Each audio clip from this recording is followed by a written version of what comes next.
After working 23 days straight to afford my stepson's surgery, I came home with a limp and a grocery bag of cheap cake and candles. My wife looked me dead in the eyes and said, "You think this makes up for 12 years of being nothing?" Then she called him into the room and said, "Tell your fake dad what you really think of it." The boy said, "Mom says you're just a wallet with legs." I just smiled. That was 2 months ago. Last night, she regretted everything she said. Hey everyone, before we dive in, I have a quick favor to ask. If you enjoy content like this, please hit the subscribe button. It's free, supports the channel, and ensures you never miss out on amazing videos. Alright, let's get started. Throwaway account for obvious reasons. Long-time lurker, first-time poster. Mods delete if not allowed, but I gotta get this off my chest. So, being a stepdad to Dax for 12 years. 12 freaking years. Met Vanessa when the kid was just 5. Skinny little thing with a Pokemon backpack and trust issues.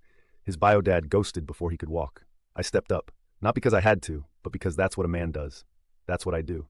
And I ain't rich, never claimed to be. Work at the factory on the edge of town, making enough to keep us comfortable but not fancy. We got the 3-bedroom in the okay part of town. Got the 10-year-old SUV that makes that weird noise when it rains. Got the life insurance and the dental plan and all that grown-up crap nobody tells you about when you're young. 2 months back, Dax needed surgery on his knee. Bad sports injury, torn something or other that the doc said needed fixing ASAP, or the kid might limp forever. Insurance covered some, but that deductible and out-of-pocket hit like a freight train. $28,000 might as well have been $1 million. But family is family, right? So I picked up every overtime shift they'd give me. Worked 23 days straight. Night shift, day shift, whatever they'd throw at me. My body screaming the whole time. My back felt like someone took a baseball bat to it. Developed this limp from standing on concrete for 16 hours a day. But I did it. Got the final check, paid the hospital. And on day 24, I dragged my sorry ass to the discount store, bought a cheap chocolate cake with the last 20 in my wallet, some candles, and a card. Thought maybe we could celebrate Dax's surgery being covered, him getting better. Stupid, I know, but that's where my head was at. Came home limping, holding that sad little grocery bag. Vanessa was sitting on the couch, scrolling through her phone. Didn't even look up at first. When she finally did, her face, man, like I'd tracked dog crap through her clean house. She looks at the bag, looks at me, and says that thing I'll never forget. "You think this makes up for 12 years of being nothing?" I just stood there, bag in hand, leg throbbing, brain trying to process what just happened.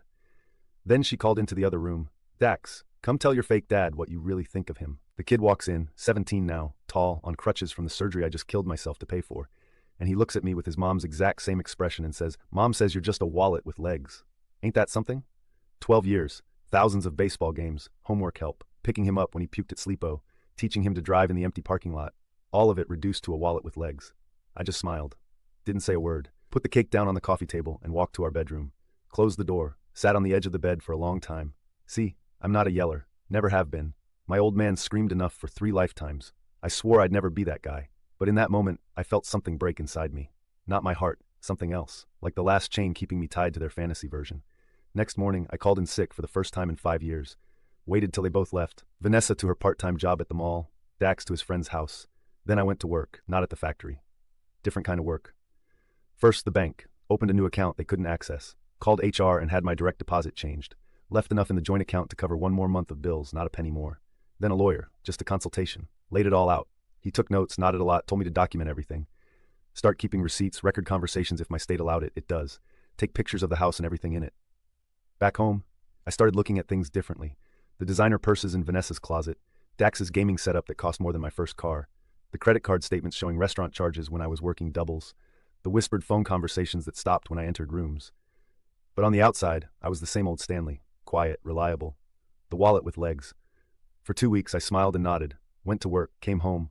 Watched as Vanessa spent like nothing had changed. Watched as Dax ignored me, perfectly happy to take my money for his physical therapy appointments. I started sleeping in the spare room. Told Vanessa my back was bothering me. Needed the firmer mattress. She didn't question it. Probably relieved. Week 3, I opened an envelope from the mortgage company. They were threatening foreclosure. 3 months behind. I checked the joint account. Empty.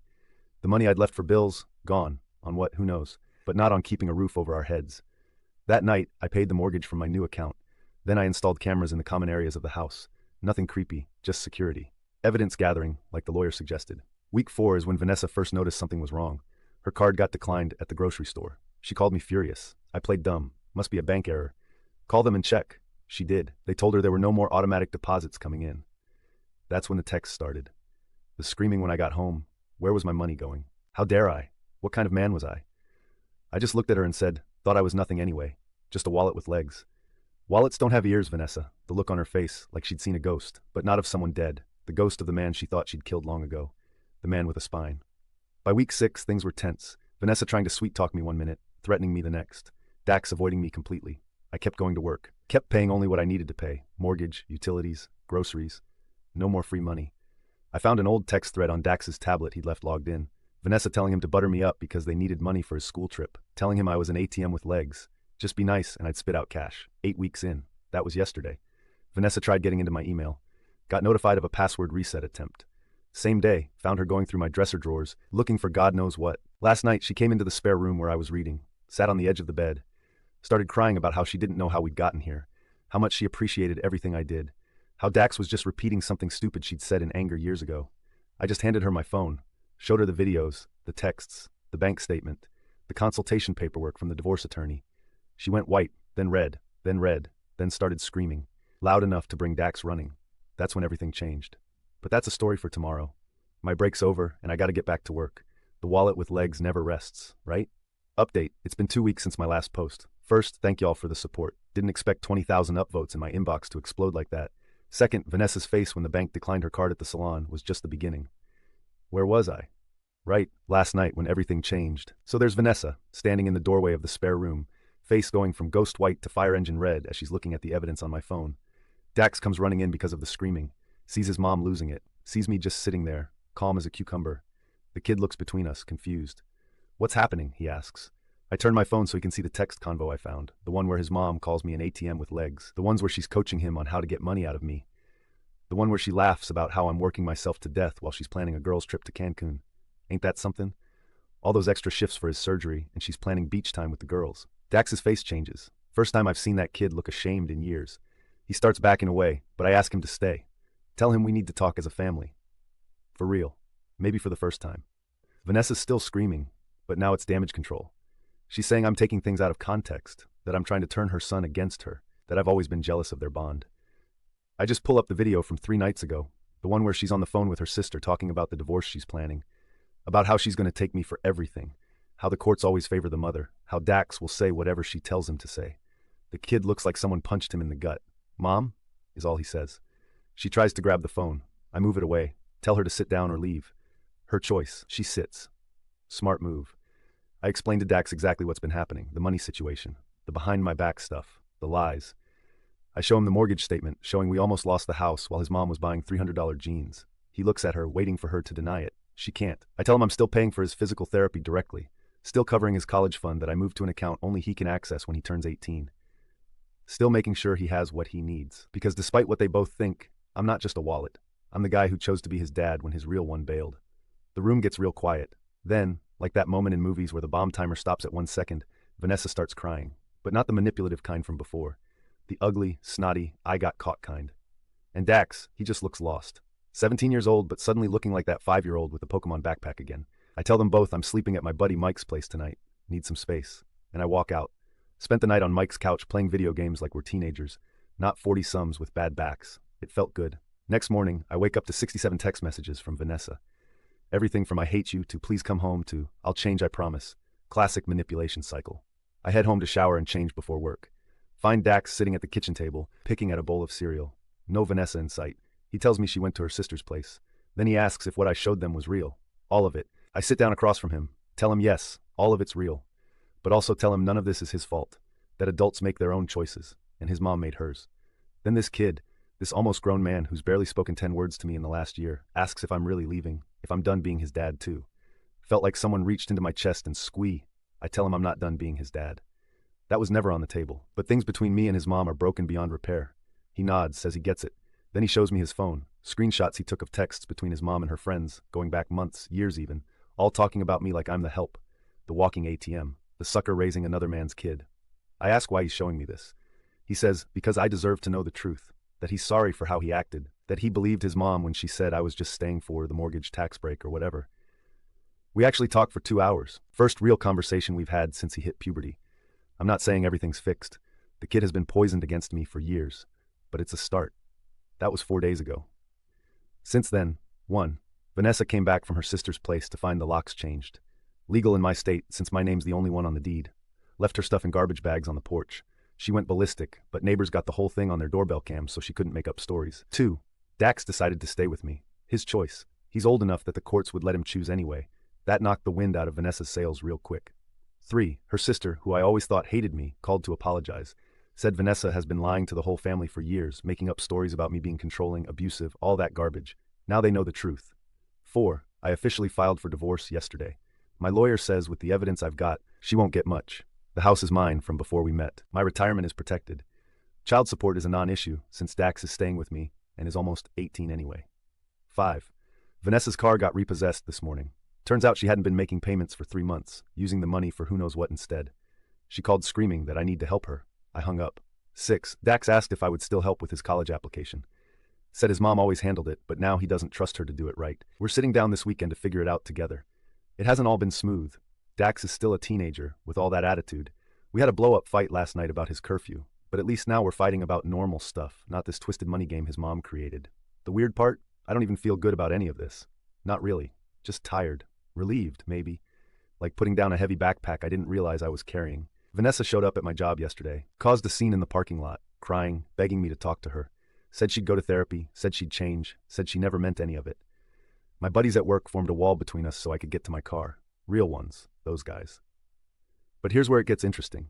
This morning I get a text from a number I don't recognize. It's Heidi, a girl I knew in high school. We reconnected on Facebook a few years back, just as friends. She heard what happened through mutual friends. Small town. News travels. Asked if I wanted to grab coffee sometime just to talk. No pressure. I said yes. Vanessa must have seen the text preview on my watch while I was making dinner. She went nuclear.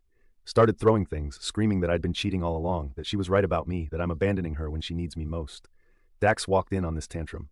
Saw his mom throwing a glass at my head. Missed, thankfully. Saw me just standing there, recording it all on my phone. The look on his face, like his whole worldview was reshuffling in real time. He stepped between us, told his mom to leave, that she needed help, that this wasn't okay. She tried the tears again, tried to pull him into a hug. He stepped back, asked her why she was really upset, because she was hurt, or because her meal ticket was walking. The shock on her face when those words came from him and not me? Priceless. She left, been blowing up my phone since, alternating between threats and love declarations. Classic narcissist playbook. Tomorrow, I'm meeting with the lawyer again, showing him the new evidence. The restraining order paperwork is ready to go if needed. And yeah, I'm getting coffee with Heidi on Saturday. Not a date, just coffee. But it feels like, I don't know, like maybe there's life after being the wallet with legs. Dax asked if he could come with me to pick up my check tomorrow. Said he wants to see where I work. In 12 years, he's never asked that. Ain't that something? We'll update again after the lawyer meeting. This is far from over. Final update. Ain't life funny? 6 weeks ago, I was nothing, and now Vanessa's calling me crying from her sister's spare bedroom. Lot has happened since my last update. Some good, some messy, all of it real. First, thanks for all the DMs and comments. Never expected this story to blow up like it did. Y'all kept me sane through some dark nights. Special shout out to you, not your wallet bro, who sent me that playlist of revenge songs that got me through a 12-hour shift last week. Where to start? The divorce is moving along. Not as fast as those TV shows where people sign papers and it's done in a week, but it's happening. My lawyer says we're looking at another 3 or 4 months. But Vanessa isn't fighting it anymore. Not since the judge saw those texts and videos. The house is weirdly quiet now. Just me and Dax. Had to learn to grocery shop for a teenager, which is basically like feeding a small army. Kid eats a box of cereal in 2 days flat. The dishwasher broke last week, because of course it did. And we spent Sunday afternoon watching YouTube tutorials and fixing it ourselves. Saved $300 and only flooded the kitchen floor once. Progress. Vanessa's staying at her sister's place still. The rental market here is brutal, and her credit score is in the toilet after all those missed payments. Plus, turns out she hasn't worked enough hours at that mall job to qualify for an apartment on her own. Reality hitting hard. She comes by once a week to see Dax. Those first few visits were tense. She'd try to get him alone, whisper stuff about me, ask if I was treating him right. The kid recorded it all on his phone and showed me after. Smart boy. After the 3rd visit like that, I sat her down in the kitchen while Dax was at physical therapy. Told her if she wanted to keep seeing her son, the manipulation had to stop. Showed her what I know, what Dax knows, and what the court knows. Her face went through this whole journey. Anger, denial, bargaining, and finally this deflated acceptance. For maybe the first time in our relationship, I saw the real Vanessa, not the mask she wears for everyone else. She asked why I stayed for 12 years if I knew she was using me. Good question. Told her the truth, that I stayed for Dax, but also because I kept hoping she'd eventually see me. The real me. Not just what I could provide. She cried then. Not the manipulative tears I'd seen 1,000 times. Something different. After that, the visits got better. She's still Vanessa, still makes digs about the house being messy, or asks for loans she'll definitely pay back. But the venomous stuff has mostly stopped. The coffee with Heidi turned into lunch, which turned into dinner. The next week, we're taking it slow. Real slow. She knows all my baggage, saw it from the outside for years. When I picked her up for our second date, she handed me a gift bag. Inside was a leather wallet with legs drawn on it in permanent marker. We both laughed until we couldn't breathe. Woman's got a savage sense of humor. Dax noticed I was happier. Asked if Heidi was my girlfriend now. Told him it's complicated, that adults move slow with this stuff. He rolled his eyes so hard I thought they might fall out of his head. Teenagers, man. Speaking of Dax, his physical therapy is going well. Knees almost back to normal. He made it through half a basketball game last week before needing a break. Doctor says by summer he'll be 100% if he sticks with the exercises. The college stuff is coming together too. We toured 3 schools within driving distance, found out he qualifies for some decent scholarships. His GPA isn't perfect, but turns out being on the basketball team and doing that volunteer thing at the animal shelter looks good on applications. Who knew? Weirdest part is how we're actually talking now. Like, really talking. Found out he's interested in engineering. Never knew that. Vanessa always said he wanted to be a lawyer like her brother, but Dax says he only said that because she kept pushing it. Boy wants to build things, not argue about them. Can't say I blame him. He asked about his real dad last week. Out of nowhere, while we were changing the oil in my car. Wanted to know if I knew anything about him. I told him what little I knew.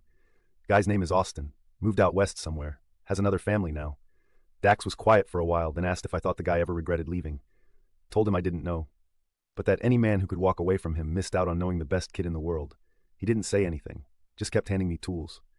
But I saw him wipe his eyes when he thought I wasn't looking. Financially, things are still tight but manageable. Working normal hours again, which my back appreciates. Set up auto payments for all the bills so nothing falls through the cracks. Dax got a weekend job at the grocery store down the street. Insists on buying his own snacks and gas now. Pride, I guess. Or maybe he's finally seeing the value of $1 after watching his mom's spending catch up with her. Last week was Vanessa's birthday. Dax wanted to do something nice for her, so we picked her up and took her to dinner. Nothing fancy, just that Italian place by the highway. She showed up looking tired. The sparkly makeup and designer clothes replaced by jeans and a regular sweater. Working full-time at the mall now, trying to qualify for that apartment. Dinner was awkward at first. Lots of staring at menus and throat clearing. Then Dax started telling a story about how he face-planted in gym class and somehow we all started laughing. For a minute it felt normal. Not like before. Something different. Something more honest, maybe. After dessert, in the parking lot, Vanessa pulled me aside. Said she never thought her life would turn out like that. That she always assumed I'd just keep taking whatever she dished out. That she regretted everything she'd said that night after my 23-day work marathon. Everything before it, too. I didn't say much, just nodded. Too late for some things, but I appreciated hearing it. Growth, I guess. Heidi and I are official now. Facebook status changed and everything.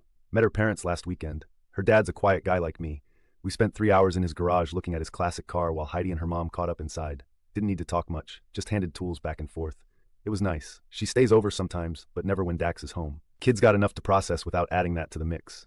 She gets it. Says we have time to figure it all out. Yesterday was the big moment, though, the one that knocked me sideways. Dax had a scholarship interview at the state college. Mock presentation where he had to explain a project he'd designed. He'd been working on it for weeks, some kind of water filtration system that could be built from common materials. Pretty impressive stuff. I took the day off to drive him there. Sat in the back of the room while he did his thing. Watched this kid, this almost man, confidently explain complex concepts to a room full of adults. He was brilliant, poised, everything I'm not in front of crowds. Afterward, the panel asked if he had questions for them. He looked right at the head guy and said his dad always told him that the most important question in any room is, what problem needs solving that nobody's talking about? His dad. Not his stepdad, not Stanley, his dad. The drive home was quiet. Good quiet. Comfortable. We stopped for ice cream even though it was freezing outside. Some things are tradition. In the driveway before we went inside, he turned to me and asked if it was okay that he'd called me Dad during the interview. Said he'd been wanting to for a while, but wasn't sure if I'd be cool with it. Told him it was the best thing anyone's ever called me. Ever. We're having Thanksgiving at Heidi's parents' place next week. Vanessa's coming too. Her idea, surprisingly. Said she's working on being a better co-parent. Time will tell, but I'm cautiously optimistic. My back still hurts from those 23 days. Probably always will. But when I limp around the house now, it doesn't feel like a reminder of being used. Feels like a badge of what I'm willing to do for family. Real family. The wallet with legs finally found its spine. Is that something? Like today's story? A super thanks helps me keep bringing you the best daily content. Your support means I can keep doing what I love. Thanks for being awesome.